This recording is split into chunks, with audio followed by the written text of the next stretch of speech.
Papež Frančišek je med splošno audienco izrazil svojo zaskrbljenost glede širjenja epidemije ebole, predvsem na afriški celini in med najrevnejšim prebivalstvom.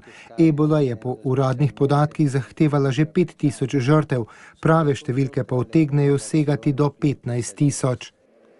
Sono vicino con l'affetto e la preghiera alle persone colpite, come pure ai medici, agli infermieri, ai volontari. Z ljubeznijo in molitvijo sem blizu prizadetim ljudem, kot tudi zdravnikom, medicinskim sestram, prostovoljcem, verskim ustanovam in združenjem, ki se junaško žrtvujejo, da pomagajo bolnim bratom in sestram.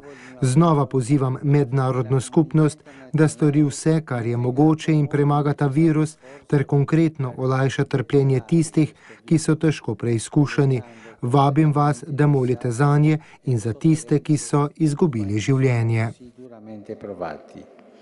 Vi invito a pregare per loro e per quanti hanno perso la vita.